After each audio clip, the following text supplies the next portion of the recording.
While you watch the video, do like and share with your friends, and for more such informative content, please subscribe to Avanti Gurukul. Hello everyone, मेरा नाम है राहुल चौहान। आज का session बहुत ही ज़्यादा important है, इसे एंड तक देखिएगा। आई होप आप अपने घर पे सेफ और सुरक्षित होंगे।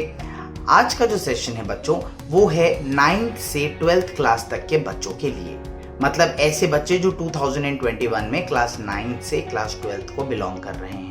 ऐसे बच्चों के लिए सीबीएसई ने एक मेजर अनाउंसमेंट रिलीज किया है और ये अनाउंसमेंट है regarding their papers.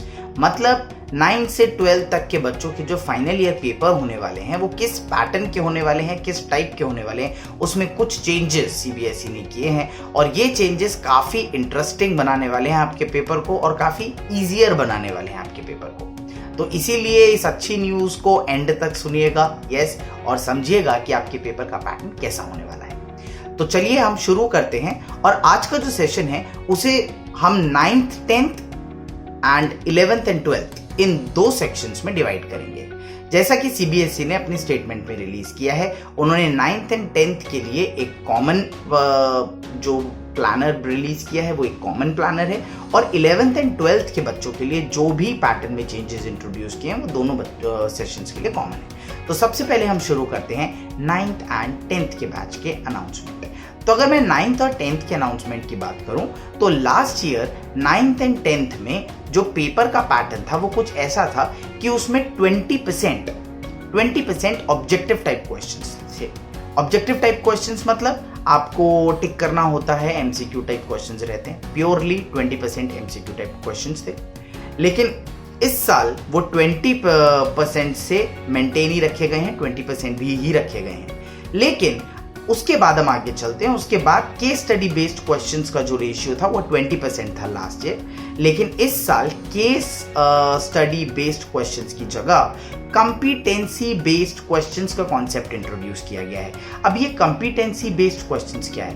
Competency based questions का मतलब रियल लाइफ से रिलेटेड क्वेश्चंस का कलेक्शन। मतलब आपके एनसीईआरटी में जो एक्टिविटी बेस्ड क्वेश्चंस रहते हैं उनमें से कोई क्वेश्चन उठा लेना, या जो भी टॉपिक आपने पढ़ा है उसका हमारी रियल लाइफ पे क्या इंपैक्ट पड़ता है उससे रिलेटेड क्वेश्चंस बना लेना।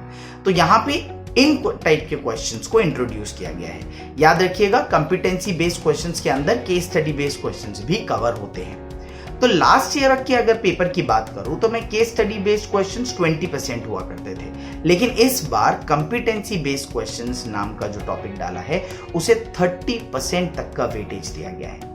30% अगर मैं मानूं तो ऑब्जेक्टिव को क्वेश्चंस को 20% एंड कंपिटेंसी बेस्ड क्वेश्चंस को 30%, दैट बिकम्स 50%। दैट मीन्स आधा पेपर आप लोगों का या तो 1 मार्क में निकलेगा या फिर 1 मार्क बोल रहा हूं, या तो 1 वर्ड में निकलेगा या 1 स्टेटमेंट में निकलेगा या मैच द फॉलोइंग में निकलेगा। इसी तरीके से आपका आधा पेपर निकलने वाला है। बच गया 50%। तो जो बचा हुआ 50% पेपर है वो रहेगा कंप्लीट सब्जेक्टिव पेपर, मतलब आपको शॉर्ट आंसर और लॉन्ग आंसर बेस्ड क्वेश्चंस रहेंगे जो आपको लिखने होंगे। लास्ट ईयर मैं बता दूं, शॉर्ट आंसर और लॉन्ग आंसर टाइप क्वेश्चंस का जो प्लेटफॉर्म था उस टाइप के question 60% of the paper occupy कर रहे थे, लेकिन इस बार पेपर को 50-50 रेशियो में डिवाइड किया गया है for 9th and 10th classes.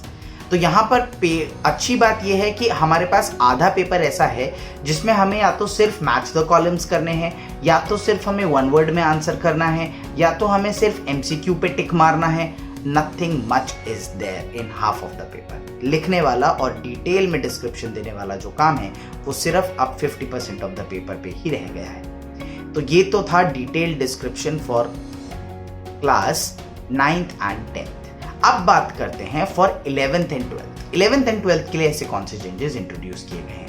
अगर मैं 11th एंड 12th की बात करूं लास्ट ईयर की, मतलब अभी 2020 तक के पैटर्न की, तो उनके पेपर में 20% ऑब्जेक्टिव क्वेश्चंस का रेशियो रहता था। मतलब पेपर में 20% क्वेश्चंस ऑब्जेक्टिव रहते थे।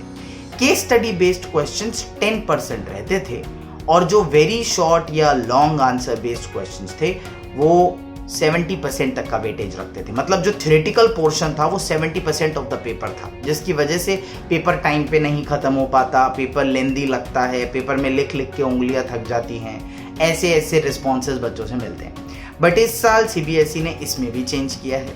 इस साल ऑब्जेक्टिव क्वेश्चंस का परसेंटेज बिल्कुल सेम रखा है जैसा 9th एंड 10th के लिए रखा था, सेम, दैट इज 20%, कोई चेंज नहीं है। केस स्टडी बेस्ड क्वेश्चंस की जगह पर अब इंट्रोड्यूस कर दिया गया है competency based questions. Competency based questions क्या हो गए? वही क्वेश्चंस हो गए जिसमें आपसे या तो एमसीक्यू पूछ सकता है या एक्टिविटी बेस्ड क्वेश्चंस पूछ सकता है। एक्टिविटी कहाँ से? जो आपकी एनसीईआरटी में मेंशन थी वो एक्टिविटी बेस्ड क्वेश्चंस पूछ सकता है, मैच द कॉलम पूछ सकता है, या फिर केस स्टडी बेस्ड क्वेश्चंस भी कवर कर सकता है। कंपिटेंसी बेस्ड क्वेश्चंस वाली टर्मिनोलॉजी में इस टाइप के क्वेश्चंस भी कवर हो जाते हैं। तो ये तो हुआ हमारा 40% of the paper, 20% objective, 20% competency based questions. अब क्या बच गया है? अब बच गया है 60% of the paper. 60% of the paper आपका बिल्कुल वैसा आएगा जैसे पिछले साल आता था, that means short answer and long answer type question से रिलेटेड रहेगा।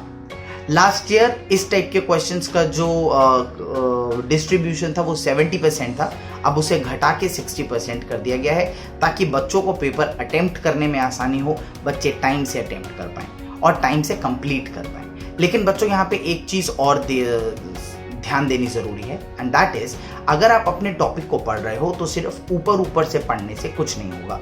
किसी भी टॉपिक का सिर्फ डेफिनेशन पढ़ने से कुछ नहीं होगा, आपको उस टॉपिक को डिटेल में स्टडी करना होगा। एनसीईआरटी से सारे कॉन्सेप्ट अच्छे से समझने होंगे। अगर आपको समझ आए कोई टॉपिक तभी आप आगे बढ़ें, अदरवाइज आप आगे ना बढ़ें।